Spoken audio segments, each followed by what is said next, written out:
Hello dear students, मी दिगंबर माळी स्वागत करतो तुम्हा सगळ्यांचं आपल्या यूट्यूब चॅनलमध्ये। MHT CET 2025 एक्झामसाठी ऑनलाईन रजिस्ट्रेशन प्रोसेस ही ऑलरेडी स्टार्ट झालेली आहे। बऱ्याच विद्यार्थ्यांनी फॉर्म भरलेले आहेत, पण ज्या विद्यार्थ्यांचे फॉर्म अजून भरायचे बाकी आहेत त्यांच्यासाठी काही महत्त्वाच्या इन्स्ट्रक्शन्स मी या व्हिडिओमधून देतोय। कारण तुम्ही बऱ्याच वेळेस काही कॉमन मिस्टेक्स करतात आणि त्या मिस्टेक्समुळे प्रॉब्लेम असा होतो की बऱ्याच वेळेस आपला फॉर्म हा त्या ठिकाणी स्क्रुटिनीमध्ये येतो किंवा तो बऱ्याच वेळेस रिजेक्टही होतो किंवा पुढे जाऊन ऍडमिशनच्या वेळेस आपल्याला काही प्रॉब्लेम्स फेस करावे लागतात। सो आता या कुठल्या कॉमन मिस्टेक्स आहेत या तुम्हाला या व्हिडिओमध्ये मी सांगणार आहे, त्याच्यामुळे व्हिडिओ एकदम व्यवस्थितपणे बघा। जे काही मी तुम्हाला 10 to 11 पॉइंट्स सांगणार आहे ते सर्व पॉइंट्स महत्त्वाचे आहेत, ते अगोदर नोट करून घ्या आणि त्यानुसारच तुम्ही फॉर्म भरण्यासाठी त्या ठिकाणी अप्रोच करा। तर सगळ्यात पहिला पॉइंट मी तुम्हाला सांगतोय की तुम्हाला तुमचा फॉर्म हा MHT CET साठीचा मोबाईलवरून भरायचा नाहीये। ओके, सो बरेच विद्यार्थी म्हणतात की मोबाईलवर साईट ओपन होते, मोबाईलवर आपण फॉर्म भरू। अजिबात नाही, कारण मोबाईलचा प्रोसेसर म्हणा किंवा मोबाईलची जी इफिशियन्सी आहे ॲज कम्पेअर टू लॅपटॉप आणि कम्प्युटर ही कमी आहे। सो मोबाईलचं पर्पज वेगळं आहे, त्यामुळे तुम्ही मोबाईलवरून फॉर्म भरायचा नाहीये, तुम्ही लॅपटॉप किंवा डेस्कटॉपवरून फॉर्म भरायचा आहे। तुम्हाला जर स्वतः भरता येत असेल तर तुम्ही स्वतः भरू शकता, आणि जर तिथेही जमत नसेल तर तुम्ही तुमच्या एरियातल्या सायबर कॅफेवाल्याकडे जाऊन तो फॉर्म भरायचा आहे। ही पहिली इन्स्ट्रक्शन। दुसरी इन्स्ट्रक्शन, जेव्हा तुम्ही सायबर कॅफेवाल्याकडे जाणार तर बऱ्याच वेळेस असं होतं की सायबर कॅफेवाला आपल्या समोर बसलेला असतो आणि आपण त्याच्या समोर असतो, आपल्याला दिसतच नाही तो कम्प्युटर स्क्रीनमध्ये कुठली इन्फॉर्मेशन फिलअप करतोय। मग बऱ्याच वेळेस तो चुकीची इन्फॉर्मेशन जर त्या ठिकाणी त्याने फिलअप केली तर तुमचा त्या ठिकाणी प्रॉब्लेम होऊ शकतो। म्हणून तुम्हाला करायचं काय की सायबर कॅफेवाल्याच्या शेजारीच बसायचंय। तो जी इन्फॉर्मेशन फिलअप करतोय ती इन्फॉर्मेशन बरोबर फिलअप करतोय का याची काळजी घ्यायची। आता बऱ्याच वेळेस होतं असं की आपण जिथे गेलेलो असतो तिथे खूप गर्दी असते, तिथे अशा प्रकारे आपल्याला जागा नसते, सो तिथे तुम्हाला फॉर्म भरायचा नाहीये, दुसरीकडे जायचं। जिथे गर्दी नाहीये, शांतता आहे, तुमचा फॉर्म व्यवस्थित भरला जाणार आहे, अशाच ठिकाणी आपल्याला फॉर्म भरायचा आहे। कारण आपण त्यामध्ये फिलअप करणारी इन्फॉर्मेशन ही एकदा सबमिट केल्यानंतर नंतर एडिट करायला स्कोप नसतो, किंवा नंतर जर ते एडिट करायचं म्हटलं तर ते तितकं सहज नाहीये। लक्षात आलं तुम्हाला सगळ्यांना? म्हणून आपल्याला फॉर्म भरताना एकदाच भरायचा आहे, अचूक भरायचं आहे, म्हणजे मिस्टेक्स करायच्या नाहीयेत।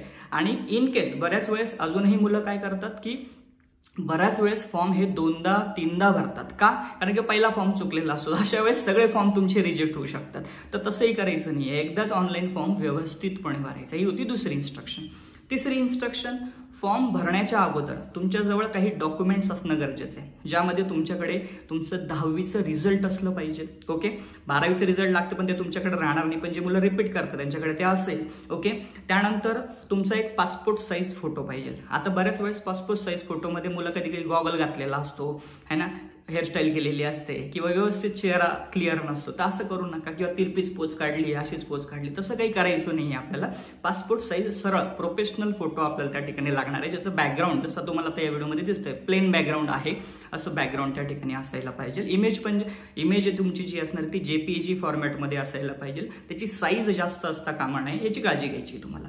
त्याच्यानंतर तुम्हाला तुमच्या आई वडिलांचं जे इन्कम आहे त्याची जी अमाऊंट आहे की बाबा तुमचे आईवडील किती त्यांचं उत्पन्न आहे, कारण की तुम्हाला पुढे जाऊन इन्कम सर्टिफिकेट द्यायला लागतं। सो ते टेंटेटिव्ह इन्कम अमाऊंट तुमची त्या ठिकाणी मॅच झाली पाहिजे। एक्झॅक्ट नसली तरी चालेल, पण एक टेंटेटिव्ह तरी मॅच त्या ठिकाणी होता म्हणजे झाली पाहिजे। खूपच जास्त डिफरन्स असता कामा नाही। आणि पुढची गोष्ट, कारण तुम्हाला पुढे जाऊन मग स्कॉलरशिप्स पण घ्यायची आहे। जर तुम्ही त्या ठिकाणी इकॉनॉमिक वीकर सेक्शनला बिलॉंग करत असाल, OBC असाल, SC असाल, कास्ट स्कॉलरशिपसाठी उत्पन्नाची मर्यादा असते, बरोबर आहे ना। सो तुम्हाला इन्कम सर्टिफिकेट त्या ठिकाणी पुढे द्यायला लागतं, त्यानुसार इन्कम तुम्ही आई वडिलांशी एकदा डिस्कस करूनच ते टाका, अंदाजे टाकू नका। पुढची गोष्ट, याच पॉइंटमध्ये ईमेल ID लागणार आहे तुम्हाला, एक प्रॉपर ईमेल ID जो तुम्ही यूज करता, ज्याचा एक्सेस तुमच्याकडे आहे। कारण काय होणार आहे, फॉर्म भरताना त्याच्यावर एक ईमेलची लिंक जाणार आहे, तिथून तुम्हाला व्हेरीफाय करायचं आहे, तरच तुम्हाला पुढचा फॉर्म भरता येणार आहे। सो हा होता पॉइंट नंबर 3। ओके, आता पॉइंट नंबर मी 4 सांगतोय। असे टोटल आपल्याला 10 to 11 पॉइंट्स बघायचे आणि प्रत्येक पॉइंट महत्वाचा आहे, कारण कुठल्याही पॉइंटमुळे तुमचा फॉर्म त्या ठिकाणी संकटात येऊ शकतो। पॉइंट नंबर 4 तो असा आहे की तुम्हाला मोबाईल नंबर त्या ठिकाणी लागणार आहे। तर तुमचा जो मोबाईल नंबर आहे तो परमनंट असला पाहिजे. बऱ्याच वेळेस इंटरनेट मिळण्यासाठी किंवा एखादी ऑफर आहे म्हणून आपण एखादं टेम्पररी सिम कार्ड घेतो आणि तो नंबर देतो आणि तो पुढे जाऊन जर बंद झाला तर आपल्याला मिळणाऱ्या अपडेट्स, आपल्याला येणारे OTPs हे भेटत नाही आणि आपण प्रॉब्लेममध्ये येतो. त्यामुळे मोबाईल नंबर जो तुम्ही नेहमी वापरता, ज्याच्यावर तुम्ही रिचार्ज करतात रेग्युलरली, जो वर्किंग आहे तोच मोबाईल नंबर द्यायचा आहे. त्याच्यावर आपल्याला सगळ्या अपडेट्स मिळणार आहे. पॉईंट नंबर 5 तो असा आहे की तुम्ही जेव्हा फॉर्म भरणार आहे तर फॉर्म भरल्यानंतर सर्व इन्फॉर्मेशन पुटअप केल्यानंतर एक ऍप्लिकेशन नंबर जनरेट होतो. तो ऍप्लिकेशन नंबर तुम्हाला लागणार आहे, तो नोट करून घ्यायचा. दुसरी गोष्ट, ऍप्लिकेशन फॉर्म जो असतो त्याची प्रिंट तुम्हाला न विसरता सायबर कॅफेवाल्याकडून घ्यायची आहे. आणि तिसरी महत्वाची गोष्ट या पॉईंटमध्ये की ते अकाउंट क्रिएट करत असताना एक पासवर्ड टाकला गेलेला असतो, तो पासवर्ड सुद्धा तुम्हाला सायबर कॅफेवाल्याकडून घ्यायचा आहे. बरेच विद्यार्थी विसरून जातात आणि नंतर तो फॉरगेट पासवर्ड वगैरे ती प्रोसेस आपली झंझट वाढून जाते. 3 गोष्टी विसरायच्या नाहीये, ऍप्लिकेशन नंबर, ऍप्लिकेशन फॉर्मची प्रिंट आणि पासवर्ड. हा होता point number 5. Point number 6, form भरत असताना आपल्याला एक्झाम सेंटर्स टाकायचे. साधारणपणे 4 एक्झाम सेंटर्स आपल्याला टाकता येतात. आता सपोज मी नाशिकमध्ये राहतो तर माझा पहिला, तुम्हाला 4 प्रेफरन्स टाकायचे की तुम्हाला पेपर कुठे जाऊन द्यायचा. सो मी नाशिकमध्ये राहतो, सो माझा पहिला प्रेफरन्स हा नाशिकच असणार आहे कारण मला नाशिक जवळ आहे. बरेच विद्यार्थी काय करतात, मुद्दाम बाहेर फिरायला मिळावं म्हणून, बाहेर जाता यावं म्हणून नाशिकचे असून सुद्धा मुंबईचा प्रेफरन्स टाकतात. असं होतं बऱ्याच वेळेस. तर बाळांनो ही चूक करू नका, कारण की ज्या वेळेस, आता तुम्हाला हा प्रॉब्लेम कधी झाला ते सांगतो, कोविडमध्ये झाला होता. कोविडमध्ये काय झालं ना की आपल्याला बाहेर जाताच येत नव्हतं. तर त्यावेळेस मुलांनी जे फॉर्म्स भरले होते त्यावेळेस खूप हा प्रॉब्लेम झाला होता. लिटरली ट्रान्सपोर्टेशन बंद होतं, गाड्या बंद होत्या, मुलांना जाताच नाही आलं. सो किंवा त्यांना जाण्यासाठी खूप अडचणींचा सामना त्या ठिकाणी करावा लागला. सो तुम्ही सगळ्यांनी ही काळजी घ्यायची की तुमचा जो प्रेफरन्स असणार आहे एक्झामचा तो तुम्ही जिथे राहता तोच टाका. सपोज मी नाशिकच्या तर मी पहिला प्रेफरन्स नाशिक टाकेल, मग दुसरा प्रेफरन्स मी मुंबई टाकेल, तिसरा मग मला समजा इथे अहिल्यानगर जवळ आहे मी ते टाकेल, पुणे टाकेल, असं टाकू शकतो. पण पहिला प्रेफरन्स नाशिकच टाका. जर मी नाशिकचा आहे तर तुम्ही ज्या ठिकाणी राहता तिथला प्रेफरन्स टाका, तुम्ही नाशिक टाकू नका. तुम्ही जर समजा संभाजीनगरमध्ये राहताय, छत्रपती संभाजीनगरमध्ये राहताय, तर तुम्ही नाशिकचा प्रेफरन्स कसा टाकायचा, तुम्ही तिथलाच टाकायचा. लक्षात आलं? ओके, हा होता पॉईंट नंबर 6. त्याच्यामध्येच मी एक छोटासा पॉईंट ऍड करतो की एक्झाम आपण जी देणार आहोत तर ती कुठल्या लँग्वेजमध्ये देणार. तुम्हाला तिथे लँग्वेज सिलेक्ट करायला लागते, पेपरची language. English, Urdu, Marathi I think आहे की नाही काय माहिती, हिंदी आहे आय थिंक. सो तुम्हाला लँग्वेज सिलेक्ट, बऱ्याच मुलांकडून चुकीची लँग्वेज सिलेक्ट केली जाते. ओके, त्यांना असं वाटतं की मराठी सिलेक्ट करायचं नाही. आपली पेपरची लँग्वेज, जर तुम्ही पेपर म्हणजे तुमचं रेग्युलर 11-12 जर इंग्लिश मीडियममध्ये केलेलं आहे, okay, physics, chemistry, maths, bio तुम्ही जर इंग्लिशमधून तुम्ही केलेलं आहे तर तुमचं ऑब्व्हियसली मीडियम इंग्लिश असायला पाहिजे. सो तुम्हाला तिथे क्रॉस चेक पण करायचं आहे, म्हणजे पहिल्यांदा इंग्लिश आणि परत तुम्हाला रिचेक त्या ठिकाणी रिकन्फर्म करायचं आहे की बाबा इंग्लिशच निवडलंय तुम्ही, तर इंग्लिश निवडायची आहे. ओके, अदरवाईज तुमचा पेपर मराठीत राहील बरं का, उर्दूमध्ये राहील. हां, मग त्यावेळेस चॅलेंज नाही करता येणार कारण तुम्ही फॉर्ममध्ये तसं बिलअप केलंय. ओके, सो तिथे तुम्हाला त्या ठिकाणी 2 वेळेस विचारलं जाणार आहे फॉर्म भरताना. सो तुम्हाला इंग्लिश ठेवायची लँग्वेज. ओके, जर तुम्ही रेग्युलर तुमचा 11-12चा अभ्यास इंग्लिशमध्ये केला असेल तर. हा होता पॉईंट नंबर 6. पॉईंट नंबर 7 फार महत्वाचा आहे. तुम्ही जे ग्रुप्स घेतलेले आहेत तुमच्या 12वीसाठी, मग तुम्ही एक तर PCB ग्रुप घेतला असेल तर PCB टाका, PCM घेतला असेल तर PCM टाका. दोघं ग्रुप घेतले असेल आणि दोघं ग्रुपमध्ये एक्झाम द्यायची असेल तर दोघं ग्रुप त्या ठिकाणी तुम्ही सिलेक्ट करू शकता. बोथ PCB आणि PCM सिलेक्ट करू शकता. ग्रुप फार महत्वाचा आहे. बरेच मुलं नंतर म्हणतात सर माझा PCM ग्रुप पण होता पण माझ्याकडून सिलेक्ट नाही केलं गेलं पण मला पेपर द्यायचा आहे. तर कशासाठी, नंतरचे उद्योग ठेवायचेच नाही, फॉर्म भरतानाच काळजीपूर्वक भरायचं. पॉईंट नंबर 8, तुमच्याकडे जर PWD सर्टिफिकेट असेल, म्हणजे पर्सन विथ डिसेबिलिटी, जे दिव्यांग म्हणतो आपण त्यांना, बरोबर आहे. सो त्याचं जर सर्टिफिकेट असेल तर तुम्ही किती % तुमच्यामध्ये डिसेबिलिटी आहे ते तिथे मेन्शन करू शकता, कारण त्याचा नंतर तुम्हाला ऍडमिशनच्या वेळेस फायदा होऊ शकतो. काही ठिकाणी कोटा वगैरे असतात, स्पेशल कोटा असतात या स्टुडंटसाठी, तर तिथे तुम्हाला त्याचा बेनिफिट होऊ शकतो. जर तुम्ही PWD ला बिलॉंग करत असाल, दिव्यांग असाल, त्याचं सर्टिफिकेट तुमच्याकडे असेल, पर्सेंटेज मेन्शन असेल तर त्या ठिकाणी तुम्ही ते अवश्य भरा. नसेल तर नो म्हणा. तुम्ही नॉर्मल असाल सपोज तर तिथे विनाकारण यस म्हणायचं नाही. Okay, right. पॉईंट नंबर 9 फार महत्वाचं आहे. जे विद्यार्थी काय म्हणूया आपण त्या ठिकाणी कास्टचं रिझर्वेशन घेतात, म्हणजे कास्ट सर्टिफिकेट ज्यांच्याकडे आहे, ओके, सो तुम्ही जर OBC, SC, ST, त्याच्यानंतर NT, BJ वगैरे या कॅटेगरीला बिलॉंग करत असाल, म्हणजे अदर दॅन ओपन, सो तुम्ही तिथे कास्ट सर्टिफिकेट तुमच्याकडे जर असेल तर यस म्हणायचंय, नसेल तर नो म्हणायचं. अप्लाय केलेलं असेल तर कास्ट सर्टिफिकेटसाठी अप्लाय केलं असंही तुम्हाला त्या ठिकाणी मेन्शन करता येतं. तुम्ही जी फॉर्ममध्ये कास्ट मेन्शन करणार आहात ती फार इम्पॉर्टंट आहे, कारण त्या बेसिसवरच तुम्हाला त्या ठिकाणी काय म्हणूया आपण, पहिली गोष्ट फॉर्म भरतानाची फीस पण त्या ठिकाणी त्यानुसारच लागणार आहे. दुसरी गोष्ट ऍडमिशनच्या वेळेस जे कास्टचं रिझर्वेशन आहे ते तुम्हाला भेटणार आहे. पण एक गोष्ट लक्षात घ्यायची आहे, कास्ट तुम्ही जी मेन्शन करणार त्यासाठीचं कास्ट व्हॅलिडिटी सर्टिफिकेट हे बिफोर ऍडमिशन तुम्हाला त्या ठिकाणी द्यावं लागतं, त्याची काळजी घ्यायची आहे. ओके, सो तुमच्यामध्ये समजा जर कास्टचा इश्यू असेल तर तुम्ही कास्ट निवडताना फार काळजी घ्यायची आहे. मी तुम्हाला दोघही गोष्टी क्लिअर केलेल्या आहेत. Okay right. पुढचा point number 10, basic information form मध्ये जी तुम्ही भरणार आहे.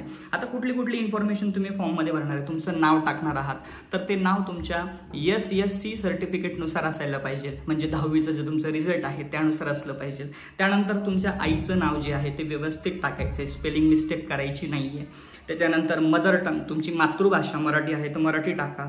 जेंडर, मेल असेल तर मेल टाका, फिमेल असेल तर फिमेल टाका, चुकून दुसरं जेंडर सिलेक्ट करू नका. नॅशनॅलिटी, तुम्ही भारतीय आहात. ठीक आहे. रिलिजन तुमचं, मरायटल स्टेटस, मॅरिड आहात, अनमॅरिड आहात. बऱ्याच मुलींचे लग्न झालेली असतात 12वी नंतर, ते रिपीट करत असतात एक्झाम मध्ये. ठीक आहे. सो तिथे मरायटल स्टेटस तुम्ही व्यवस्थित सिलेक्ट करायचं आहे. हा पॉईंट नंबर 10 होता. पॉईंट नंबर 11 खूप महत्वाचा, तुमचा फॉर्म भरून झाला. ठीक आहे, सगळं काही झालं, तुम्ही त्याची प्रिंट घेतली, नंबर घेतला, पासवर्ड घेतला, तुम्ही तिथे लिहिलेले तुमच्या सोबतचे डॉक्युमेंट्स बऱ्याच वेळेस तुम्ही तिथे विसरून येतात. सो तसं करू नका. ते डॉक्युमेंट्स व्यवस्थित सेफली मोजून घ्या. घरातून निघतानाच डॉक्युमेंट्स मोजून घ्या किंवा त्याला नंबर टाका 1 2 3 4 5 आणि तिथून निघताना ते 5 नंबर काउंट झाले पाहिजे की आपण 5 डॉक्युमेंट्स आणले होते, 5 डॉक्युमेंट्स भरले. आता हा पॉईंट तुम्हाला एकदम असं फुद्दू वाटेल नाही का, असं वाटेल की काय सांगताय सर, हे काय आम्ही की विसरणार. अरे बाबा विसरतात, मुलं विसरतात. बऱ्याच वेळेस तुम्ही कॅरी बॅग मध्ये डॉक्युमेंट्स नेतात, ती कॅरी बॅगच पेनामुळे फाटते आणि त्या सगळे डॉक्युमेंट्स खालून पडतात, फोटो खाली पडतो, आधार कार्ड खाली पडतं, पॅन कार्ड खाली पडतं, प्रॉब्लेम होऊन जातो. सो एक चांगली फाईल कॅरी करा, त्याच्यामध्ये डॉक्युमेंट्स ठेवा, म्हणजे तुम्ही विसरणार नाहीये. तुमच्या लक्षात आलंय राईट. आणि गडबड गोंधळ करू नका फॉर्म भरताना. जिथे गर्दी आहे, खूप रश आहे, फॉर्म भरू नका, शांततेत फॉर्म भरा. हा होता पॉईंट नंबर 11. आता पॉईंट नंबर 12 सगळ्यात महत्वाचा, फॉर्म कधी भरू सर, चांगला दिवस बघून भरू की चांगला मुहूर्त काढू आणि मग भरू, तसं नाही करायचंय. फॉर्म तुम्ही आता एवढ्या पुढच्या 2-3 दिवसात भरून टाका, म्हणजे साधारणपणे जानेवारीमध्येच भरा. त्याचं कारण असं आहे की तुम्ही फेब्रुवारीमध्ये पेपरच्या टेन्शनमध्ये असणार आहे, बरोबर आहे. सो तुम्हाला जानेवारीमध्ये फॉर्म भरायचा आहे, लेट करायचा नाहीये. मग तुम्ही शेवटच्या दिवसांमध्ये फॉर्म भरायला गेले तर प्रॉब्लेम काय होऊन जातो, वेबसाईटच डाऊन होते, वेबसाईटच क्रॅश होते, मग सगळे प्रॉब्लेम्स क्रिएट होतात. सो तसं आपल्याला काही करायचं नाहीये. फॉर्म भरण्याच्या म्हणजे जिथं आता एकदम सगळं ऑलवेल आहे, जास्त आता रश नाहीये वेबसाईटवरती, सो तुम्ही शांततेत तो फॉर्म त्या ठिकाणी भरू शकता. आय होप तुम्हाला मी जेवढे पण पॉईंट सांगितलेत, आय होप तेवढे सगळे क्लिअर झाले असावेत. मी एकदा जरा ओव्हरलुक करून घेतो, मी माझ्याकडे पॉईंट्स नोट डाऊन केलेले आहेत. Okay right. सो ऑलमोस्ट सगळे पॉईंट्स मी त्या ठिकाणी कव्हर केलेले आहेत. पुन्हा एकदा वेबसाईट सांगून देतो, cetcell.mahacet.org या वेबसाईटवर जाऊन तुम्ही त्या ठिकाणी फॉर्म भरू शकता. कारण भरपूर चॅनल्सवरती ट्युटोरियल्स टाकलेले आहेत की फॉर्म असं भरा तसं भरा, तरी पण तुम्ही या काळजी त्या ठिकाणी घ्यायच्या आहेत. ओके. फॉर्म फी काहीतरी ओपन कॅटेगरीसाठी 2000 रुपये समथिंग काहीतरी आहे आणि बाकीच्या कॅटेगरीसाठी 1600 वगैरे काहीतरी आहे. ते एकदा कन्फर्म करून घ्या, कारण की तुम्हाला पेमेंट करावं लागणार आहे. ओके. सो बस. आणि ती जी काही प्रिंट तुम्ही मारणार आहात ऍप्लिकेशन फॉर्मची ती सेफ ठेवा आणि तुमचा पासवर्ड, ऍप्लिकेशन नंबर तुम्हाला इथून पुढे प्रत्येक वेळेस लागणार आहे. म्हणजे तुम्हाला त्या ठिकाणी डॉक्युमेंट सबमिट करताना, तुमचा हॉल तिकीट मिळताना, तुमचा रिझल्टच्या अगोदर तुम्हाला मिळणारी PDF, हे सगळं काही त्याचा वापर करूनच तुमचं होणार आहे. इव्हन ऍडमिशन प्रोसेसच्या वेळेस सुद्धा ऍप्लिकेशन नंबर आणि पासवर्ड लागणार आहे. सो या गोष्टींची काळजी घ्यायची आहे. सो तुर्तास मी तुमचा निरोप घेतो आणि तुम्हाला सगळ्यांना सदिच्छा देतो अपकमिंग ऑनलाईन MST CET 2025 एक्झामसाठी. फॉर्म भरून झाल्यानंतर तयारी करावी लागेल. सो तयारी करण्यासाठी आपली बॅच आहेच. बायोलॉजी सब्जेक्टसाठी ऑलरेडी आपण MST CET live crash course already launch केलेला आहे. माझ्या ॲप्लिकेशनवर तो अवेलेबल आहे, जॉईन करून घ्या. 499 रुपीज अमाऊंट आहे, काहीच अमाऊंट नाही आहे, म्हणजे 500 रुपये काहीच नाही आहे. आणि भरपूर मुलांनी ऑलरेडी ती जॉईन केलेली आहे. तुम्ही कोणाची वाट बघताय मला माहीत नाही, पण जॉईन करून घ्या. आणि त्याच्या सगळ्या लिंक्स डिस्क्रिप्शनमध्ये मी टाकलेल्या आहे. माझा व्हॉट्सअप नंबर आहे तिथे डिस्क्रिप्शनमध्ये दिलेला 8767051918.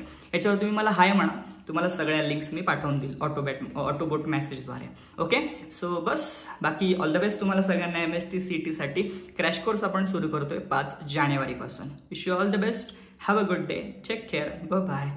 जय हिंद. भेटूया नेक्स्ट व्हिडिओमध्ये. तोपर्यंत गुड डे. बाय.